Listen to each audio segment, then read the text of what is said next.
Depois da incredulidade, nada é mais prejudicial à alma do que o pecado do orgulho. Na verdade, em estudos que remontam o século IV, né, e posteriormente popularizados na igreja medieval, os chamados 7 pecados capitais encontraram a raiz deles no pecado do orgulho. Então esses estudos eles começaram, na verdade, como já foi observado, com foco em 7 vícios capitais, ou os principais pecados dos quais outros pecados ganharam vida, como galhos produzindo frutos tóxicos. Ou seja, esses 7, deles brotam todos os outros pecados, que são frutos, né? Mas esses 7 são os galhos, né? E eles são alimentados pelos vícios capitais dos ramos principais. Ou seja, todos os outros pecados são alimentados pelos galhos desses 7 vícios. Então, os 7 comumente observados pecados, né, incluem vaidade, inveja, preguiça, avareza, ganância, né, amor ao dinheiro, ira, luxúria e gula. Então, assim como a incredulidade, o orgulho está incluído nos 7 pecados, não é? O primeiro pecado de Satanás foi o orgulho, como mostra 1 Timóteo 3,6. Há um amigo, não é, de Spurgeon, não é, que pregava, pastor também conhecido, chamado Archibald Brown. E ele pregou um sermão em que ele disse que a perdição foi preparada, não é? O inferno, a perdição foi preparada para o diabo e seus anjos. E o orgulho preparou o diabo e os seus anjos para a perdição.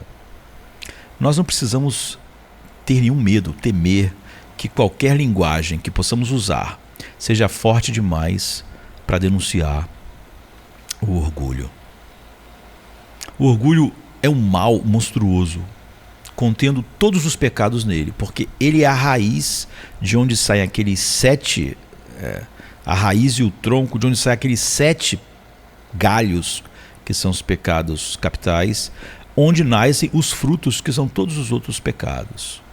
Então, Brown, nesse sermão dele, ele acrescenta que o homem orgulhoso é simplesmente aquele que se curva e adora um ídolo mais odioso do que jamais será encontrado em todo o catálogo, né, do paganismo em todos os tempos.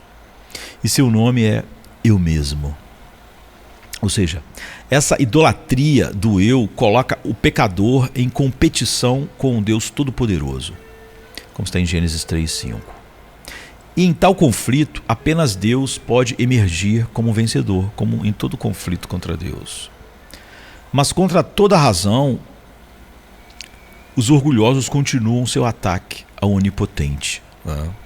Então, o orgulho ele infecta não apenas indivíduos, mas também grupos, como no famoso incidente da Torre de Babel, por exemplo, né? Os habitantes de Sinar disseram: vamos construir, né, uma cidade, uma torre com o seu topo nos céus, um arranha-céus, né? E vamos fazer um nome para nós. Você vê, não era uma torre que chegasse ao céu para o cara pular para o céu, né? Até a gente chama de arranha-céu.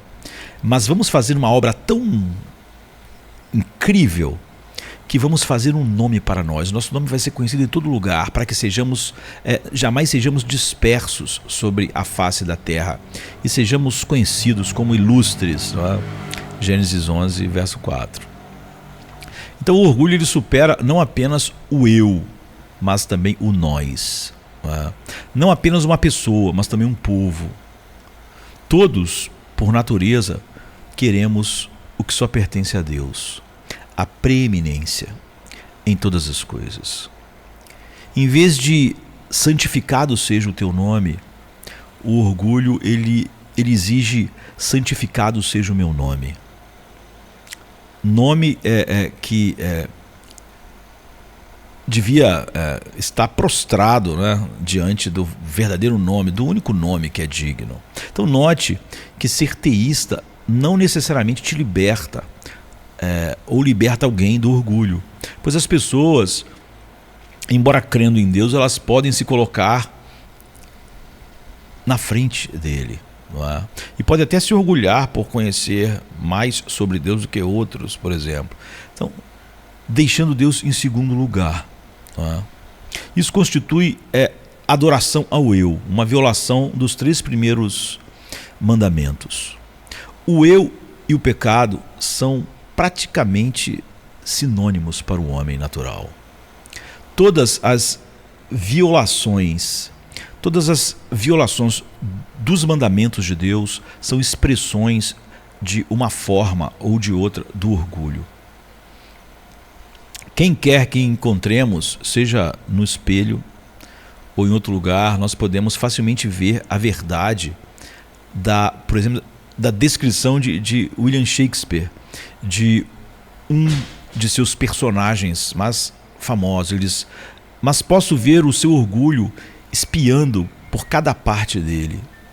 De onde ele o tem, senão do inferno. Henrique VIII. É o único lugar da onde ele pode olhar, não é? Uma fala do rei Henrique VIII. O orgulho, ele espreita em cada parte do nosso ser. O suor de uma pessoa em uma sauna é como o orgulho fluindo de nós, ou o suor aqui no Rio de Janeiro, que está uma sauna, né? Mas enquanto, como Shakespeare, nós podemos ser tentados a pensar que o orgulho veio do inferno, a história é bastante diferente, não é?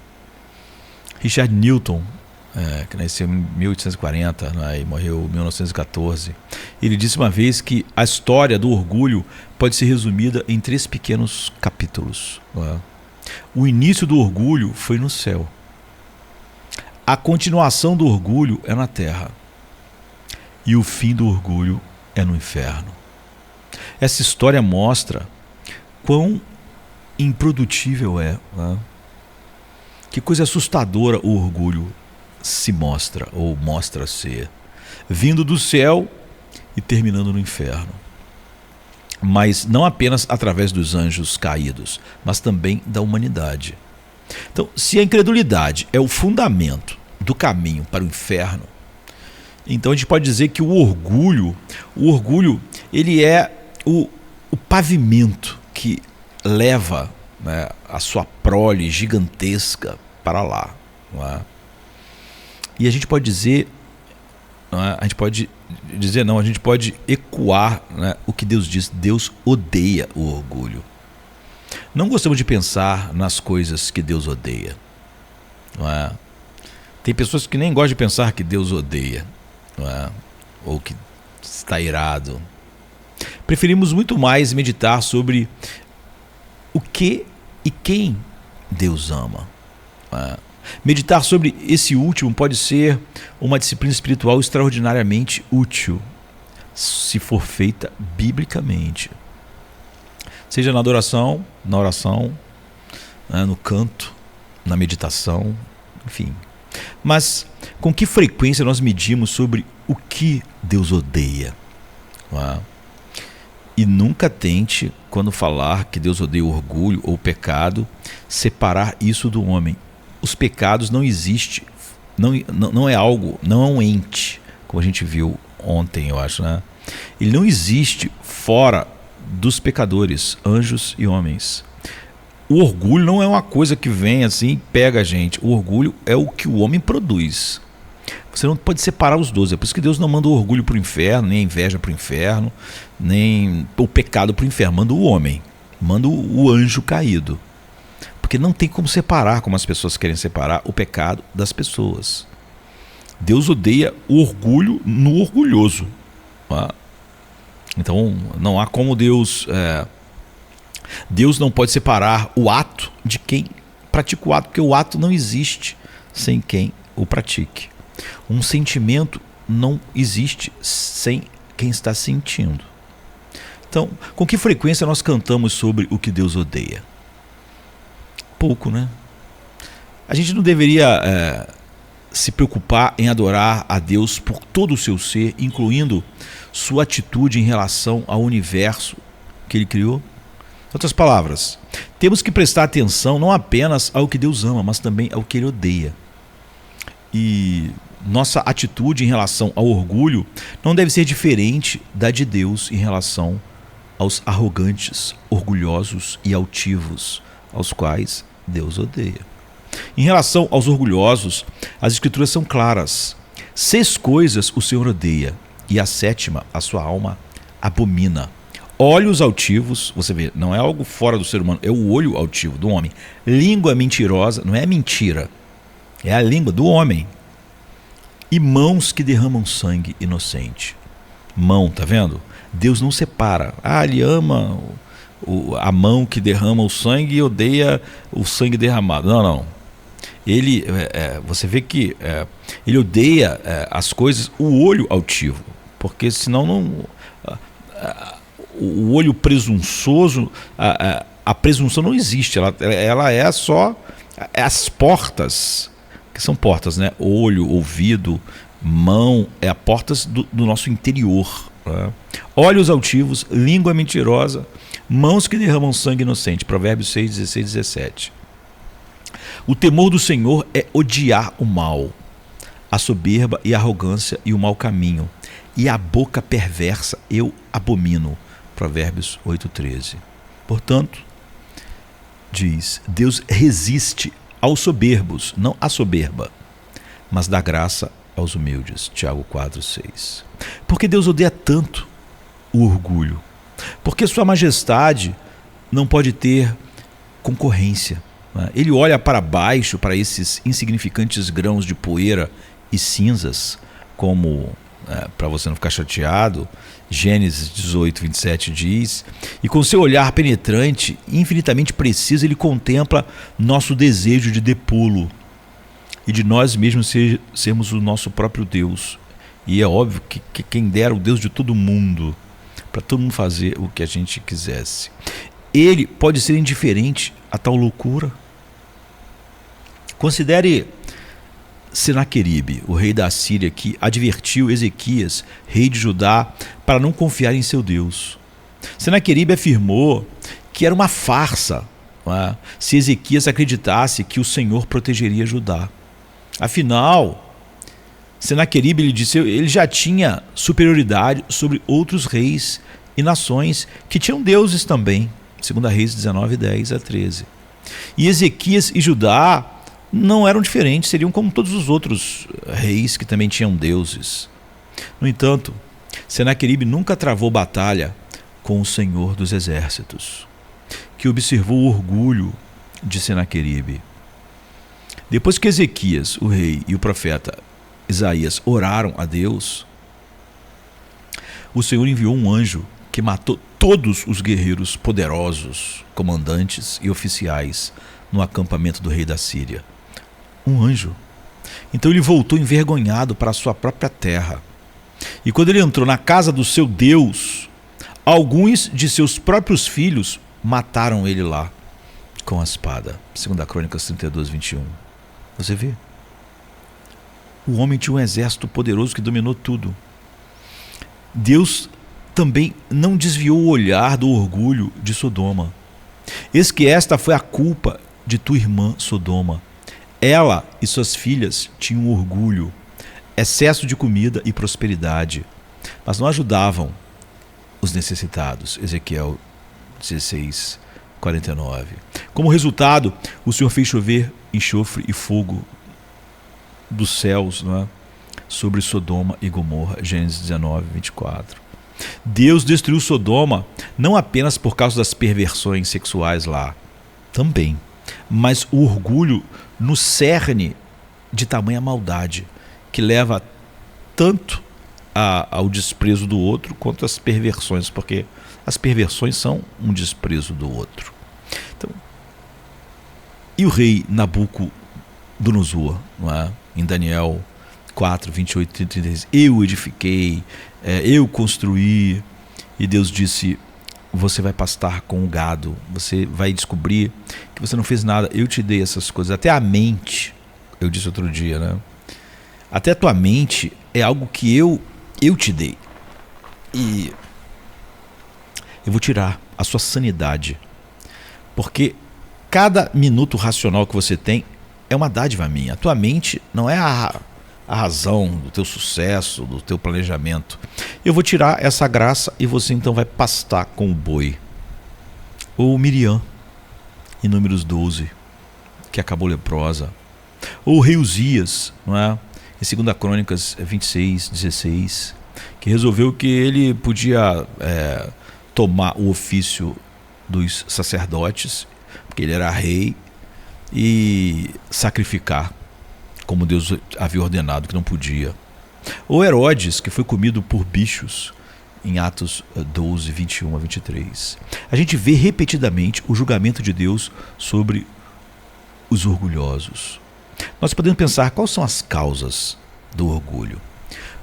O que permite que o pecado do orgulho floresça dessa forma? Existem muitos obstáculos para a humildade ou caminhos para o orgulho.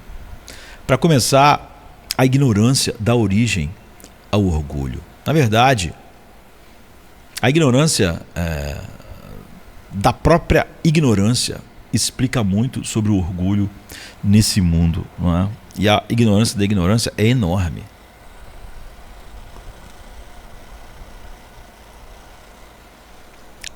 Eu enchi tanto copo que quase que eu derramei em cima de mim as coisas aqui.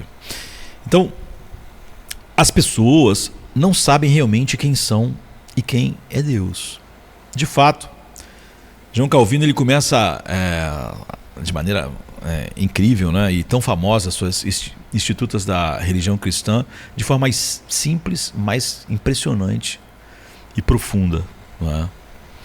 Ele diz que toda a sabedoria que possuímos, isto é, verdadeira e sólida sabedoria, consiste em duas partes: o conhecimento de Deus e de nós mesmos.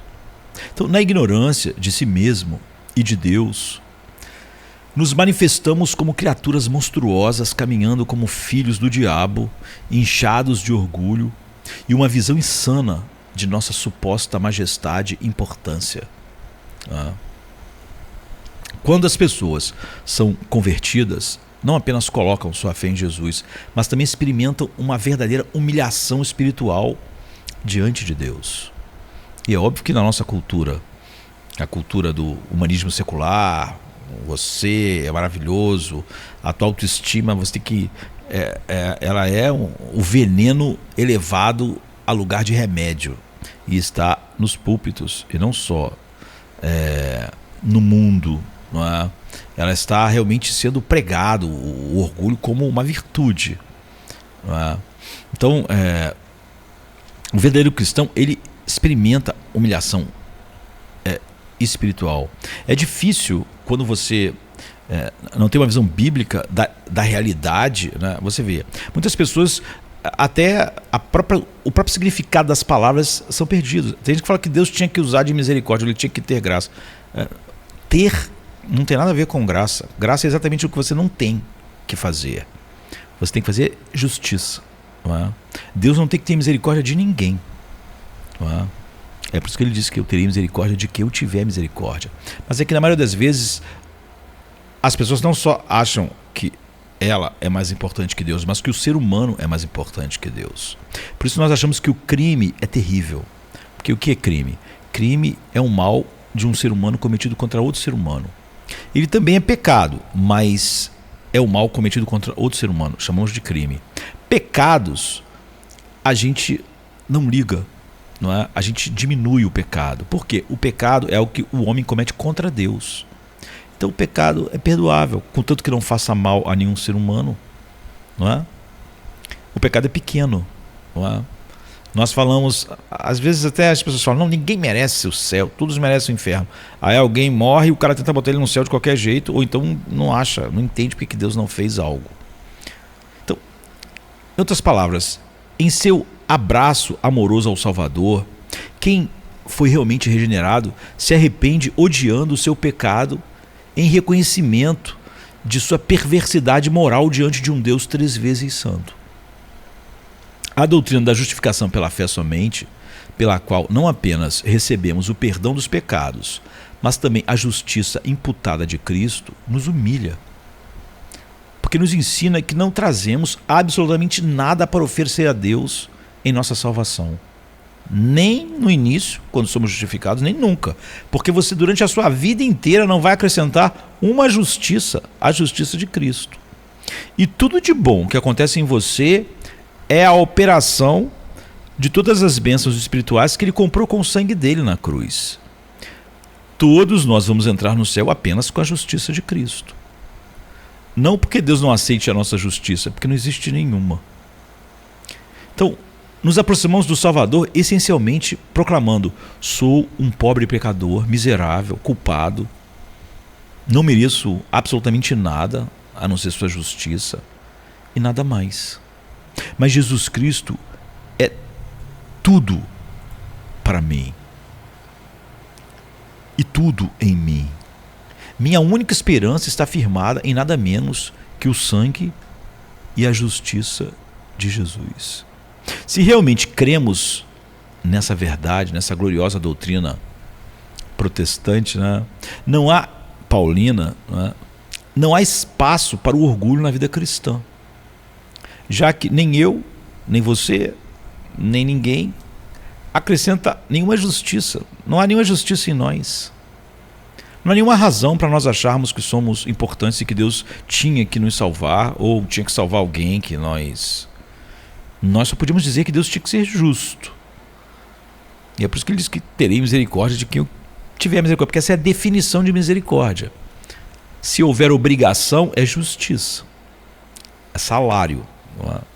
Então, o passo para Cristo, fora do eu, é um passo do orgulho para a humildade. A falha em compreender nossa completa falência moral é uma das principais causas do orgulho no homem natural. Por que as pessoas têm dificuldade com as doutrinas da graça? Porque elas não deixam espaço nenhum para o orgulho. Eu não sou capitão da minha alma, eu não podia produzir em mim arrependimento, não podia ressuscitar por mim mesmo. Deus salvará quem Ele quiser. E todas as coisas que podem operar o bem em mim são dons de Deus. Ele não me deve absolutamente nada. Não é? Não sou eu, no final, que vou estar no céu dizendo: se não fosse eu mesmo, eu estaria no inferno. Não. Eu vou dar toda a glória a Deus, ao Cordeiro. Essas doutrinas têm dificuldade porque elas são o exato oposto do humanismo, não é? Secular. Você nunca vai ver as pessoas falar: estou com dificuldade com a doutrina do livre-arbítrio. Nunca vi. Mas a doutrina da soberania de Deus é um problema, porque é por causa do orgulho, não é? Então, o homem vaidosamente acredita que não é tão mal quanto a maioria, e na verdade muito melhor do que realmente é. Então, a ignorância pode resultar do orgulho, mas também pode ser a causa do orgulho. O orgulho também se manifesta através da ignorância do verdadeiro e vivo Deus. O orgulho grita horrorizado com o pensamento da majestade e glória de Deus. O orgulho acha que realmente Deus, sendo infinitamente glorioso, o pecado contra ele não devia ter uma punição infinita, eterna. Porque não acha que Deus é tão grande e acha um homem muito maior do que é. Então, o orgulho significa que um pecador preferiria atribuir glória a qualquer coisa, a si mesmo, como ele faz, e até a pássaros e animais, do que a Deus. Romanos 1:23. Ele quer que o nome de maior peso seja o dele, da família dele, dos filhos dele, de qualquer coisa, do dinheiro, da saúde, e Deus está lá em algum lugar, só para ser uma ferramenta útil. Assim, adorando a criatura em vez do Criador. Romanos 1:25. Assim, naturalmente, Deus julga as pessoas idólatras e orgulhosas. Romanos 1:30. E do céu ele manifesta a sua ira. E Deus julga as pessoas orgulhosas, dando a elas paixões vergonhosas. Romanos 1:26, entregando elas para se desonrarem entre si mesmas. Então, o orgulho tem um rosto. A ignorância orgulhosa de si mesmo e de Deus leva a uma série de problemas. Os orgulhosos estão determinados a fazer apenas a sua própria vontade, muitas vezes com uma modéstia hipócrita. Então, eles também dominam a arte de transferir a culpa para os outros, para Deus, e sempre tem uma racionalização. E considera seus próprios dons como melhores e mais ilustres do que a de todo mundo. Ele sempre acha que a sua perspicácia é maior, que todos deviam seguir ele. E se ele chegar num lugar que daqui a pouco as pessoas não estão fazendo tudo o que ele quer, ele vai dizer: essas pessoas não têm amor. Porque se elas tivessem, elas estariam sendo guiadas por mim, pelos meus desejos, elas estariam dando atenção para mim, se preocupando comigo. Sempre que a Bíblia fala sobre amar, está falando para cada um de nós sondar nosso coração se amamos. Mas você vê que quase sempre o que as pessoas pegam são as coisas para cobrar o amor de todo mundo. Então, os orgulhosos se justificam continuamente, mas condenam os outros com facilidade consumada. Eu desculpo a mentira em mim, porque por causa disso, por causa daquilo, eu tenho uma desculpa. Mas para os outros, essa mentira é uma coisa horrorosa. Eu perdoo a fofoca em mim, mas acho a fofoca nos outros terrível. Então, Deus disse que isso é uma das coisas que vai condenar todos os homens. Porque eles têm uma lei neles que eles sabiam que eles condenavam nos outros aquilo que eles faziam. Eles insistem em uma lei para si mesmos e outra para as outras pessoas, sendo a última rigorosa, e a primeira cheia de racionalizações. Os orgulhosos acham que são espertos e às vezes até são. Então, o orgulho tenta se esconder sob a pretensão de humildade genuína. O orgulho, ele ele tem várias faces. Então, o orgulho ele pode se manifestar na comunicação não verbal, apenas com os olhos, como a gente viu em Provérbios 21:4, olhos altivos, ou pela maneira de andar de alguém, ou pelo rosto empinado. A gente fala nariz empinado. Às vezes você percebe o orgulho imediatamente pelo tom e linguagem de uma pessoa, mas em outras pode levar anos para se manifestar. Então, aqueles que se ofendem facilmente, que são problemáticos, que são mais problemáticos, que sempre estão em algum problema, no trabalho, em casa, na igreja, na internet, estão sempre numa treta. Aqueles que se ofendem facilmente frequentemente lutam contra o orgulho. Eles se levam muito a sério, e eles têm dificuldade em rir de suas próprias deficiências. A gente vive num mundo politicamente correto que é basicamente grande parte isso. Todo mundo é muito sensível. Os outros não devem ser sensíveis, devem ser compreensivos, mas todos se acham muito... uma pele tão fininha. Então, os orgulhosos não perdoam facilmente os outros. Eles querem ser perdoados facilmente. Eles falharam em entender que seu menor pecado contra Deus é muito pior do que o maior pecado que alguém pode cometer contra eles. O orgulho faz a gente achar que o meu pecado contra Deus é muito menor do que o pecado que alguém comete contra mim. De tal maneira que eu acho que Deus devia me perdoar. E quando Ele perdoa, eu nem acho que foi uma grande coisa. Mas eu perdoar os outros, não é complicado. Então, eles realmente falham em entender que seu menor pecado contra Deus é muito pior do que o maior pecado que um ser humano possa cometer contra Ele. Portanto, se ele realmente achasse que Deus deve perdoar o menor dos seus pecadinhos, ele já está pronto a perdoar o maior dos pecados cometidos contra ele. Então, o orgulho também tem suas omissões, como uma aversão a fazer perguntas. Porque normalmente ele já sabe.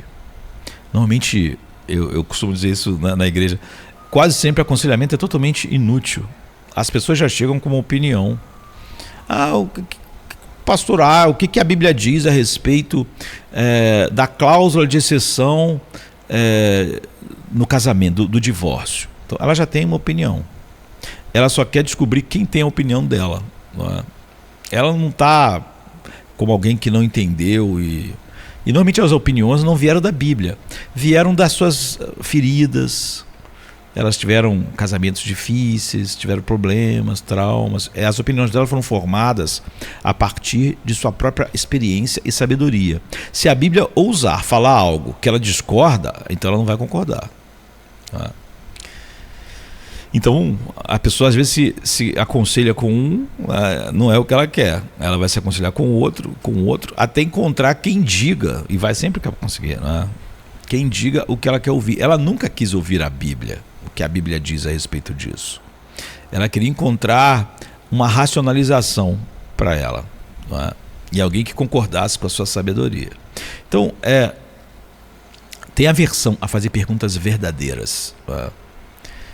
E às vezes faz perguntas, também isso é muito comum também, né, na internet e tal. Tem pessoas que fazem perguntas, elas já sabem, elas estão querendo testar para ver se todo mundo sabe igual ela, se é bom igual ela, né?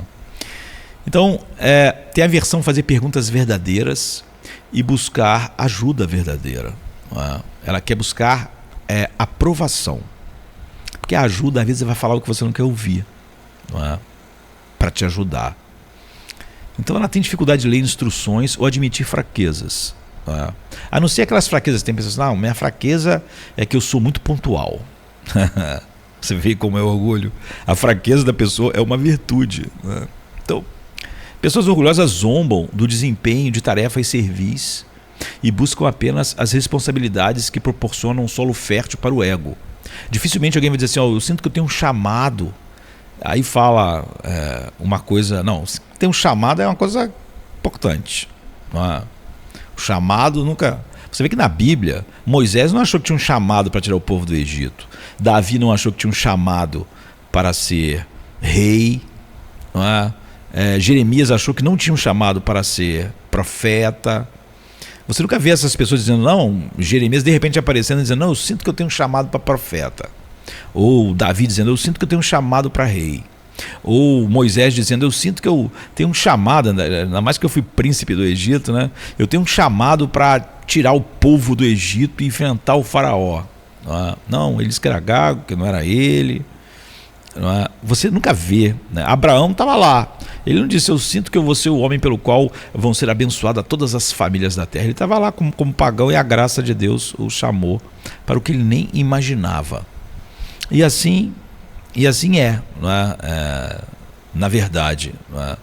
Mas normalmente quando a pessoa diz, olha, eu tenho um chamado, não vai ser para ser o porteiro do templo do Senhor. Né? Então o orgulho, porque dá à luz tantos outros pecados e é tão frequentemente pecados de comissão e também de omissão, possui uma espécie de ubiquidade entre os humanos.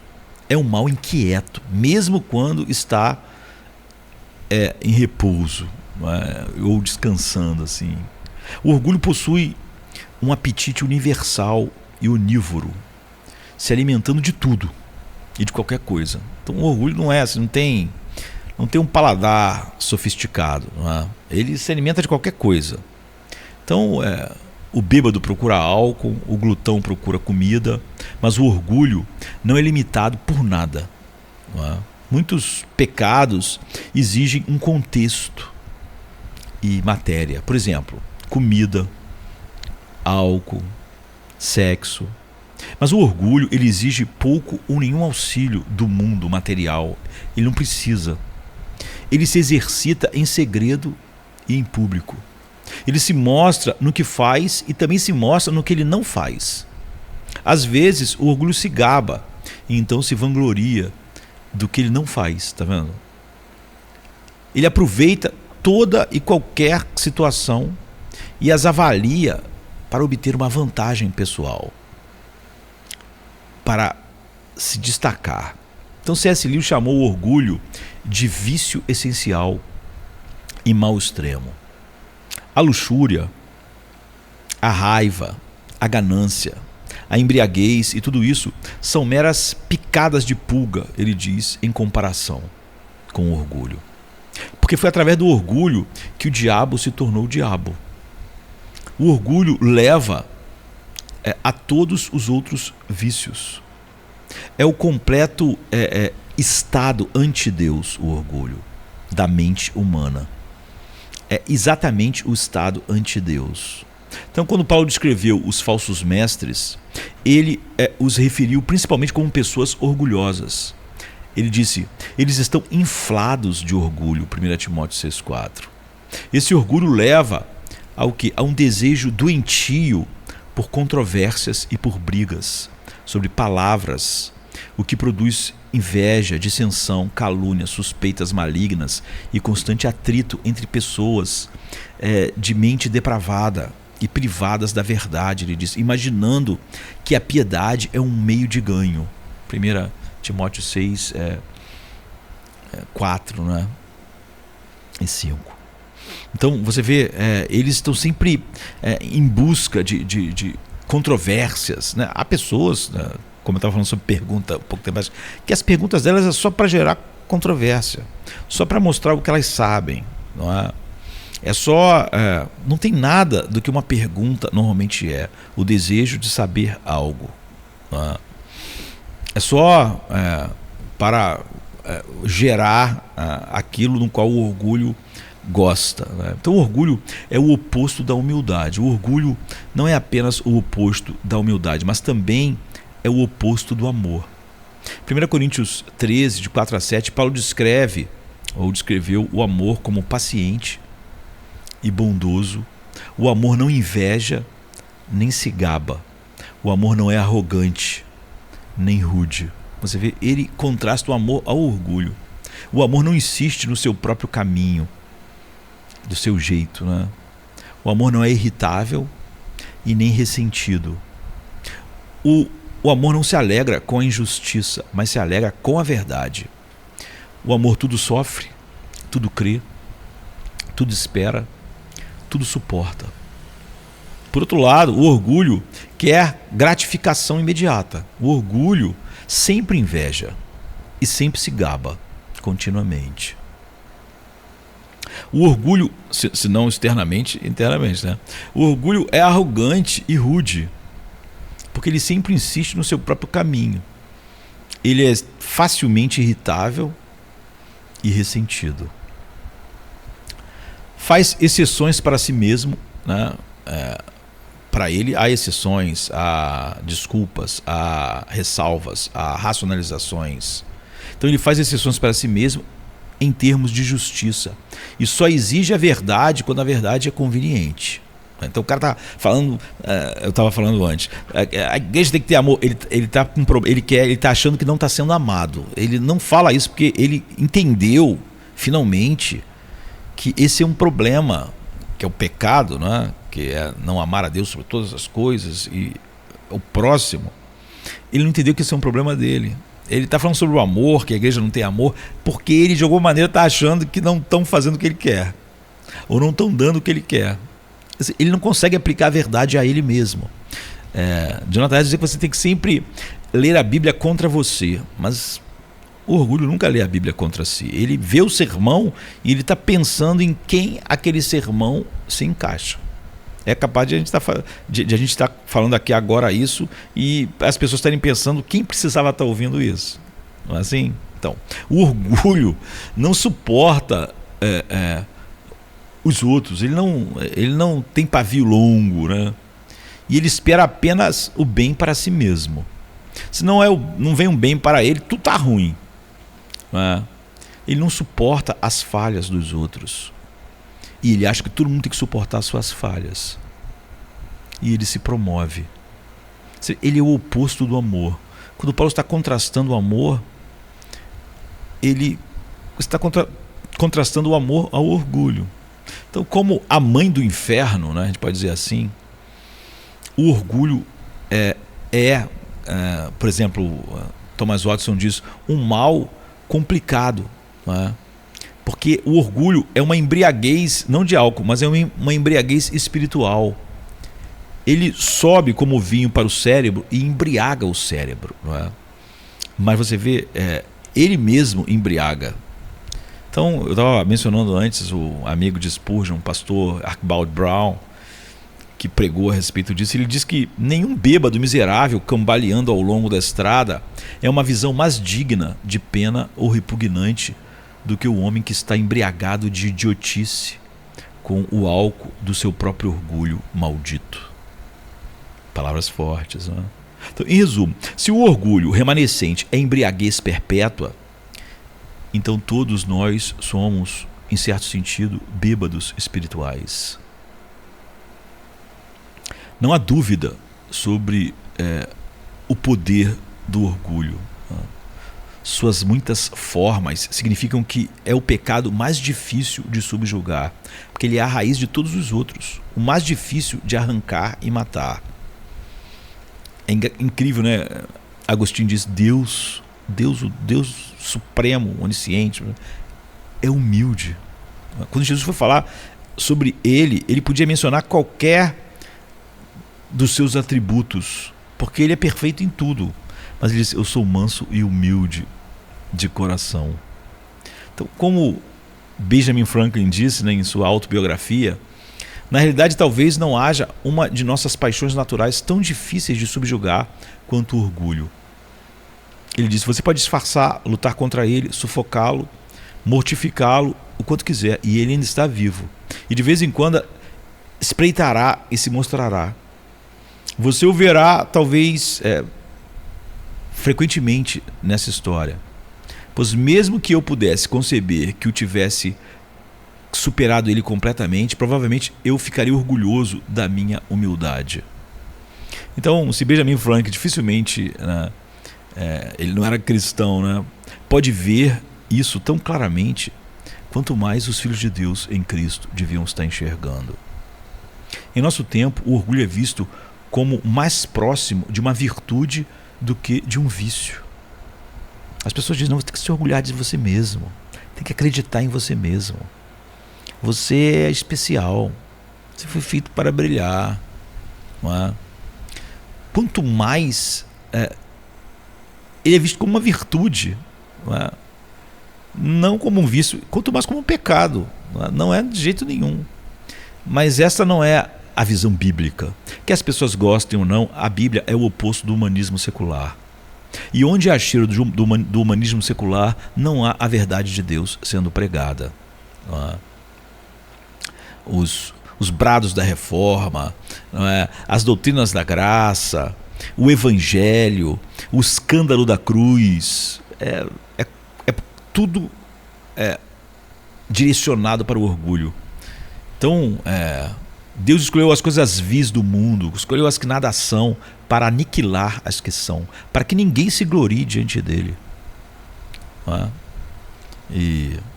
Então pense, somos informados em 2 Crônicas 32, 25 que Ezequias não retribuiu conforme o benefício recebido, porque seu coração se encheu de orgulho. Portanto, veio sobre ele e sobre Judá e Jerusalém a ira de Deus. Como eu disse, Deus nunca joga a ira dele sobre o orgulho, isso não existe. Ou sobre um pecado. Não tinha como Deus odiar e jogar uma punição no adultério de Davi. Davi foi adúltero. Ele tinha que se arrepender. O adultério não é um vírus que atingiu ele. O adultério foi o que ele fez. Então, como frequentemente acontece, o juízo segue o orgulho. A Bíblia diz que o orgulho precede a ruína e o espírito arrogante precede a queda. Provérbios 16, 18. Até quando as pessoas vão mencionar a Bíblia hoje em dia, elas mencionam de uma maneira... Elas ficam tão orgulhosas que elas distorcem exatamente o que a Bíblia está dizendo, né? Hoje em dia é muito comum, assim, quando há um jogo de futebol e um time pior, né, ganha, as pessoas dizem, está vendo? Porque ele certamente se sentia diminuído, né? Então ele diz: os humilhados serão exaltados. A Bíblia não diz isso. A Bíblia diz que aquele que se humilhar será exaltado, não é os humilhados, porque você vê que isso é o orgulho. Me humilharam, então eu vou ter que ser exaltado, não é? Eu me sinto humilhado porque meu orgulho ficou ferido. A Bíblia diz não é? A Bíblia não diz que os humilhados serão exaltados, diz que quem se humilhar será exaltado, não é? Então, no entanto, notavelmente Ezequias se humilhou do seu orgulho, do seu coração. Está vendo? É possível, não é? Pela graça de Deus. Ele e os habitantes de Jerusalém, de modo que a ira do Senhor não veio sobre eles nos dias de Ezequias, 2 Crônicas 32, 26. Alguns pontos valem a pena ser considerados aqui. O trabalho humilhante de Deus em nossas vidas permanece como o único antídoto para o orgulho. A graça de Deus, a ação soberana de Deus. Podemos não gostar quando Ele nos disciplina com seu amoroso e paternal castigo. E tal disciplina muitas vezes é mais dolorosa e longa do que nós desejamos. No entanto, aprendemos humildade no quebrantamento que nosso Pai amoroso nos inflige, né? De fato, as Escrituras contêm mandamentos para nos humilharmos. 1 Pedro 5. Humilhai-vos debaixo das potentes mãos de Deus e Ele vos exaltará. Você vê, humilhai-vos. Mas naturalmente nós somos avessos a tal busca, né? Você quase não vai ver uma mensagem sobre você deve se humilhar e se humilhar e se humilhar, porque isso é o oposto, não é? Do ar que a gente respira, da nossa cultura. E nem precisava disso, é o oposto do coração natural do homem, né? Então, alcançar verdadeira humildade muitas vezes só é realista quando Deus nos aperta em sua providência. A ira de Deus veio sobre Ezequias e Jerusalém, mas quando eles se humilharam, o Senhor se compadeceu. Ele ama tanto a humildade que está mais do que disposto a abençoar quando os primeiros lampejos de um espírito humilde são despertados pela sua graça. E humildade e contrição sobem em direção ao céu. Deus abençoa os humildes ao exaltá-los. Então, humilhai-vos, portanto, sob a poderosa mão de Deus, para que Ele vos exalte no tempo certo. Está vendo? Não é os humilhados serão exaltados, isso é coisa de orgulhoso. Tá? Você tem que se humilhar, em vez de estar tão preocupado porque alguém te humilhou, né? Então, humilhai-vos, portanto, sob a poderosa mão de Deus, para que Ele vos exalte no tempo certo. 1 Pedro 5,6. Além disso, Mateus 23,12 diz: quem se exalta será humilhado, e quem se humilha será exaltado. Não diz que os humilhados serão exaltados. Como as pessoas dizem, me humilharam, então agora eu fui exaltado. Isso aí é só o orgulho ferido, que não podia contar vantagem antes, porque estava perdendo, né? Mas agora que ele teve uma vitóriazinha, ele já vai tripudiar. Os humilhados serão exaltados. Mas você vê, Pedro está dizendo: humilhai-vos, portanto, sob a poderosa mão de Deus, para que Ele vos exalte no tempo certo. 1 Pedro 5,6. E Jesus diz: quem se exalta será humilhado, e quem se humilha será exaltado. Se humilha, não é quem é humilhado, né? Os humilhados. Então, vemos isso no próprio padrão de Deus para a vida de Cristo em Filipenses 2, 5, 11. Como nosso Salvador, Cristo se humilhou voluntariamente e Deus o exaltou de bom grado. Não há outro caminho para o cristão nessa vida senão para baixo, para baixo, para baixo. E isso é o oposto do humanismo secular. Não se vejam como superiores aos outros. Vejam os outros como superiores a você. É o que a Bíblia diz. Se as pessoas gostam ou não, a gente não pode fazer nada. A própria biografia de Paulo na Bíblia mostra esse movimento. Ele estava orgulhoso de suas realizações religiosas. Filipenses 3, 4, 7. Ele era fariseu, ele era da tribo de Benjamim, ele era o máximo. E em um momento, né, há uma virada completa. Mas pela graça de Deus ele considerou tudo isso como esterco, por causa da incomparável grandeza de conhecer Jesus Cristo, meu Senhor. Por causa dele, eu perdi todas as coisas e as considero como esterco. Todas as coisas que ele está dizendo não são os pecados, as coisas.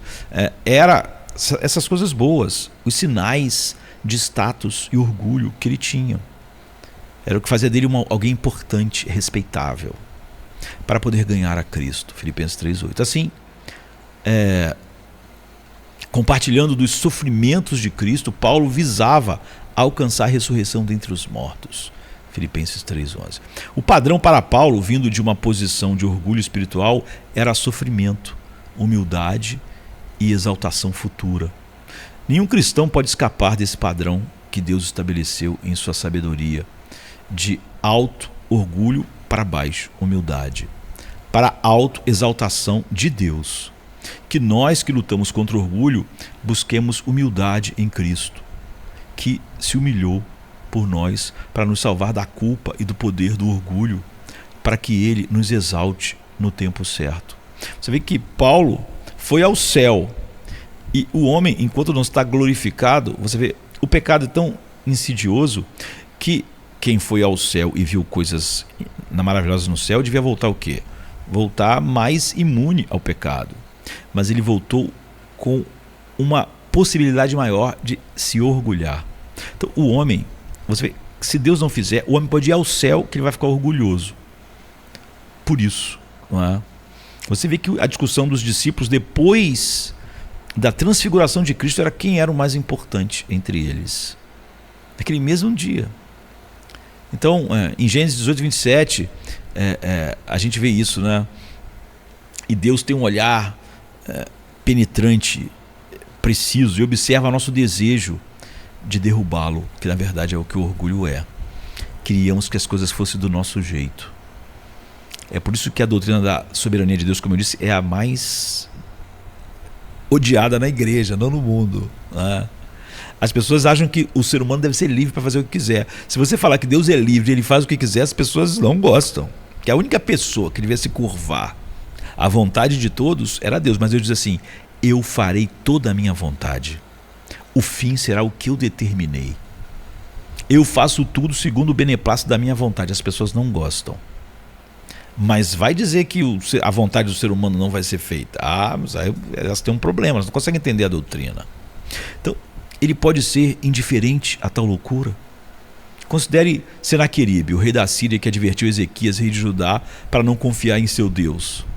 Senaqueribe afirmou que era uma farsa se Ezequias acreditasse que o Senhor protegeria Judá. A gente viu, né? Afinal, ele já tinha superioridade sobre as outras nações, venceu, e Ezequias e Judá seriam como eles, como a gente disse, e ele sequer nunca travou uma batalha, não é? De verdade contra Deus, o verdadeiro Deus. E então, como a gente viu, ele esse poderoso rei, a gente começou assim quase, né? Ele, um anjo matou o exército dele todo, ele voltou para casa e foi assassinado pela sua família. Deus não desvia o seu olhar do orgulho, porque é a coisa mais anti-Deus que existe. Então, realmente o julgamento de Deus nunca vai sair contra os orgulhosos. Nunca separe o pecado do homem, não é? Porque o pecado é aquilo que o homem faz. Não existe pecados voando por aí, fora de homens e fora de anjos caídos. Venha se cansado estás, e eu descanso darei.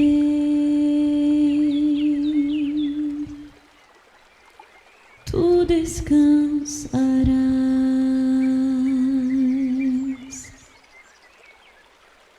Venha a mim se não tens paz, e eu darei paz sem fim. Terás paz sem fim.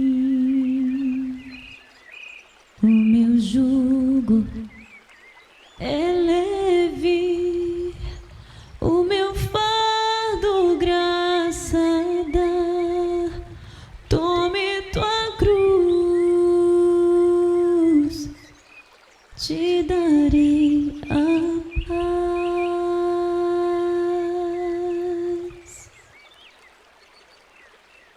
Venha o aflito e